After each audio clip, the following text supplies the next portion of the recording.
E aí, rapaziada, então, continuando a lei de cardiologia da hipertensão, né? Vou falar um pouco sobre hipertensão secundária.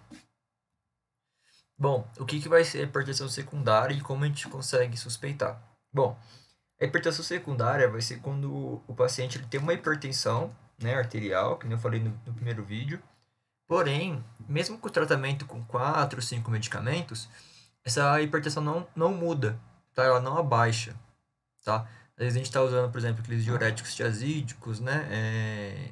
Inibidores de da enzima conversora de angiotensina, a gente está usando espironolactona, a gente está usando vários remédios, né? A gente está usando bloqueadores de cálcio e o paciente, ele mesmo assim, ele não tem a sua diminuição, né, da pressão arterial, tá? Então é uma hipertensão resistente ou refratária, tá? Nesse caso. E aí, quando a gente vai suspeitar disso? A gente vai suspeitar quando o paciente tem uma hipertensão, quando ele é jovem, né? Quando ele é abaixo de 30 anos. Quando ele tem uma hipertensão que começa do nada, que tem início súbito. Quando tem a presença de sopro, né? Sopros cardíacos. É, Quando a gente faz exame de urina, isso vai dar normal. Vou falar um pouco do exame de urina, tá? Quando a gente tem indícios que o paciente também tem apneia de sono, né? Apneia do sono, que eu também vou falar. E quando ele tem assimetria ou ausência dos pulsos, tá? Nas extremidades inferiores. Então, são algumas coisas que a gente pode suspeitar de uma hipertensão arterial secundária, tá? Uma hipertensão arterial secundária, ela também está relacionada com algum problema, alguma causa que, mesmo com esses remédios, não se resolve, tá? E é aí que eu vou entrar mais em detalhes em cada uma dessas causas, tá? Bom, aí essas são as causas principais, tá? Da hipertensão arterial secundária. As causas endócrinas e as causas não endócrinas, tá? As causas endócrinas, não endócrinas, perdão, a gente vai ter a doença renal parenquimatosa, ou seja, uma doença da parte do rim, na parte do seu parênquima, ou seja, na parte dos seus néfrons, né? Hipertensão renovascular, que eu vou entrar em detalhe, coartação da aorta e apneia do sono, que eu também vou entrar em detalhe sobre a apneia do sono, tá? E as endócrinas, a gente tem o hiperaldo primário, ferocromocitoma, tá? Feocromocitoma, né? Síndrome de Cushing. A gente tem também acromegalia, a gente tem várias outras doenças, né? Hipertiroidismo, hiperparatiroidismo, hipotiroidismo, a gente tem várias doenças endócrinas, porém eu vou entrar mais em detalhe nesse hiperaldo primário, tá? E o feocromocitoma, tá? Então, qual vai ser as causas não endócrinas? Falando das causas não endócrinas primeiro, eu vou falar um pouco da hipertensão renovascular, tá? Eu vou falar sobre hipertensão renovascular e a apneia do sono principalmente, tá? A doença renal parenquimatose e a cortação da aorta eu não vou entrar em detalhe. Bom, a causa não endócrina, então, falando da hipertensão renovascular, vai ser uma hipertensão, né, renovascular, ou seja, uma estenose ou uma obstrução total da artéria renal, tá? Essa tem que ser acima de 70%, tá? Para que a gente caracterize como uma hipertensão renovascular. Então, a artéria renal, ela vai estar obstruída. E vai ter uma estenose, né? Uma diminuição aí do seu calibre, da sua luz, né? E vai ter uma obstrução acima de 70%. E aí, isso vai causar uma hipertensão, né? Então, hipertensão renovascular. Reno de renal e vascular de vasos sanguíneos. Bom, aí dentro da hipertensão renovascular, quais são as causas? Quais são as causas mais comuns que uma pessoa tem hipertensão renovascular? Bom, tem dois tipos. Primeiro vai ser a causa aterosclerótica, tá? Que vai ser o quê? A deposição daquelas placas, né? Placas de gordura na artéria, e aí vai prejudicar o fluxo, né? Se tiver uma, uma causa aterosclerótica, por exemplo, se a gente tiver uma aterosclerose muito grande, né? Muito grossa, a gente pode ter mais do que 70% da artéria renal, né, obstruída. E aí vai causar essa hipertensão arterial, tá? Da artéria renal. É mais comum em adultos e idosos, tá? No sexo masculino. E a gente também, outra causa é a displasia fibromuscular. A displasia, eu falei displasia na parte da do do gastroenterologia, né? Eu falei um pouco na parte dos refluxos gastroesofágicos, né? Que tem a questão da displasia, né? Que a gente tem que a gente tem o esôfago de Barré e tudo mais. Porém, falando agora de displasia, as displasias são o quê? São quando as células elas sofrem uma hiperplasia, primeiro, e depois formam uma displasia, ou seja, uma diferenciação, começa a se diferenciar, como a gente pode ver aqui. A gente tem a normal, a hiperplasia começa a crescer, né, ter mais quantidade de células, e depois tem uma displasia, então uma mudança da célula, né, devido essa, é, a essa produção, né, essas células filhas, né? E aí, essa displasia pode causar o câncer, tá? Então, vai ser uma displasia fibromuscular, na parte da fibrose muscular, né? Na parte do, do tecido conjuntivo, na verdade, né? E a parte muscular. Isso vai estar mais associado com as mulheres e das pacientes mais jovens.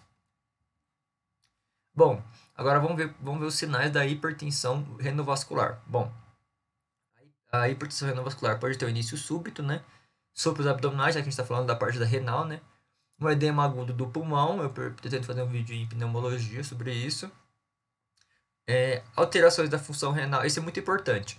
Alterações da função renal, tá? Depois que a gente usar medicamentos que vão alterar o sistema renina-angiotensina-aldosterona, que vai ser o IECA, os BRAS e a espironolactona. Bom, quando a gente usa esses remédios, a gente altera um pouco a função renal, né? Como a gente sabe, a gente vai agir na parte do sistema renina-angiotensina-aldosterona, o IECA vai inibir as enzimas conversoras de angiotensina, o BRA vai bloquear os receptores de angiotensina e vai fazer com que essa alteração, né, da função aconteça. E aí vai ter uma alteração da função renal depois desse uso desses remédios, né?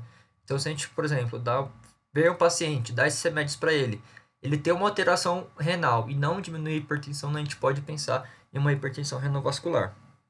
E a atrofia de um dos rins, porque um dos rins vai estar com estenose, né? Vai estar com, que nem eu falei, com a obstrução mais de 70% do vaso, e pode causar uma atrofia de um dos rins, né? Que vai ser o rim que está tendo problemas, né? Com essa estenose.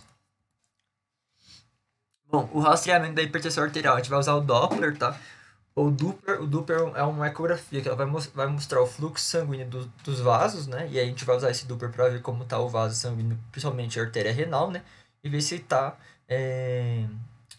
com, como posso dizer, se tá com um bloqueio, né? Ou estenose dessa artéria, tá?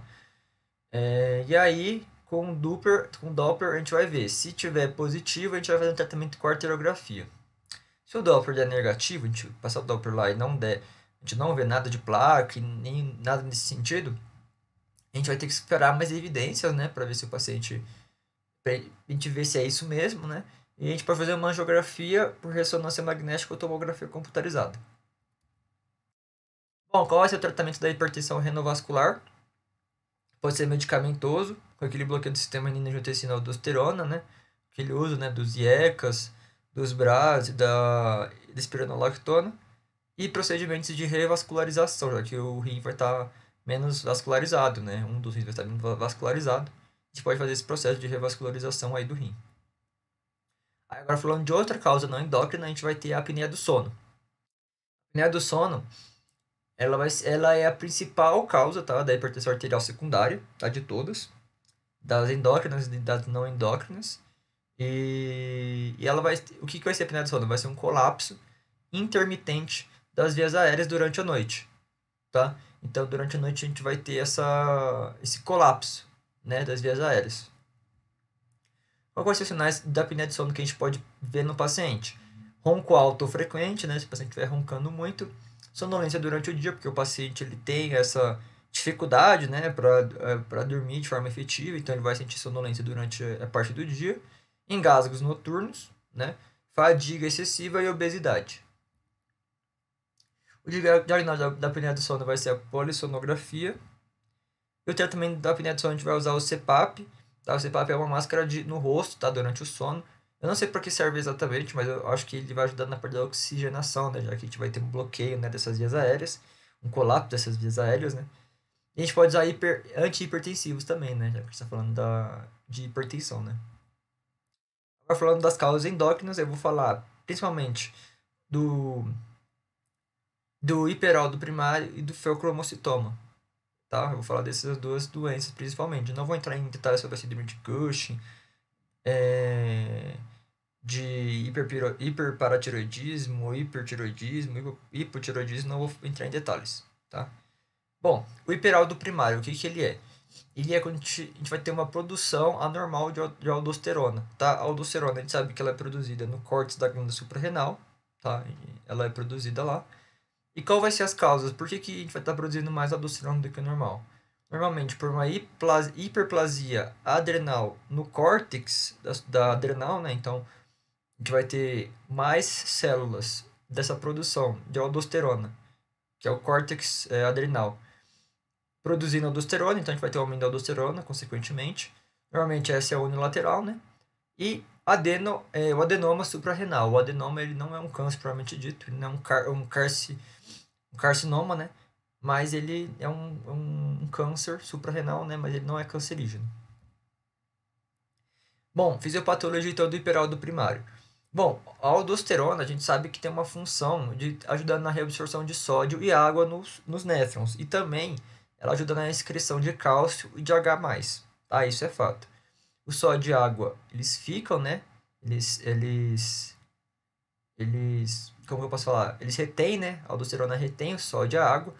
Por isso que a gente usa aquele por isso que a gente usa os bloqueadores, né? Hemicortisona de angiotensina e tudo mais. A gente mexe com a parte do sistema renina, angiotensina, aldosterona, justamente para a gente ter uma menor reabsorção de sódio e água, né? E a pressão não aumentar tanto, né? A aldosterona ela tem a função também, que eu falei, de excreção de cálcio e de H+. Pensando nisso, o que a gente pode pensar então? Se a gente tiver uma alta quantidade de aldosterona, a gente vai ter uma hipernatremia, né? Porque a gente vai ter muito sódio, absorção de sódio, né? Muito alta. E uma hipervolemia, porque eu estava reabsorvendo muita água, né? E aí a gente vai aumentar a pressão, né? Infelizmente.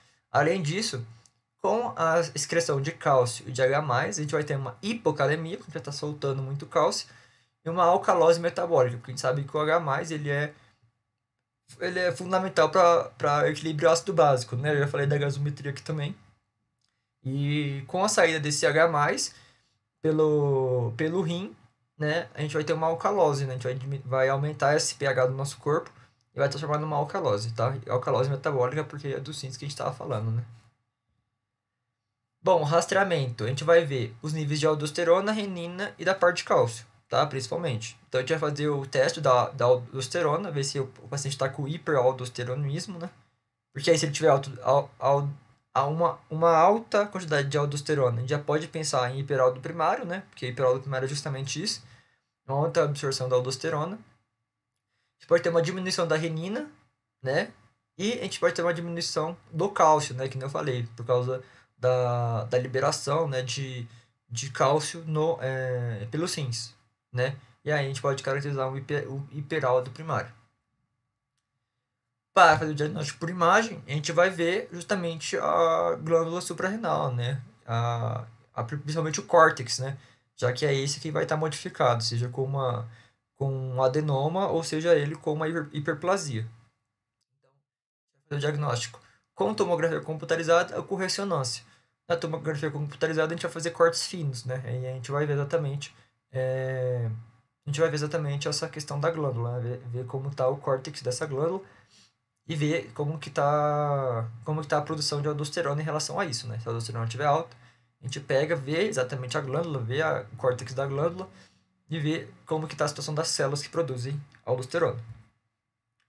O tratamento vai depender da causa. Se um adenoma adrenal é cirúrgico, né? E se é uma hiperplasia adrenal cortical unilateral, ou seja, aumento das células no córtex da adrenal somente de um lado, a gente tem a espironolactona, tá? Como tratamento. E as causas endócrinas, a gente tem o feocromocitoma, tá? O feocromocitoma vai estar relacionado com uma alteração das células cromafins da glândula adrenal.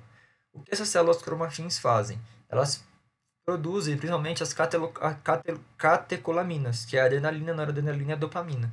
Então, se a gente tiver uma alteração das células cromafins, a gente vai ter uma alteração na função, né? A gente vai dessas células e a gente pode estar produzindo mais catecolaminas. E aí as catecolaminas a gente sabe que algumas delas, como a adrenalina, a noradrenalina, ajudam na vasoconstrição, né? E a vasoconstrição aumenta a pressão aí causa hipertensão arterial, né?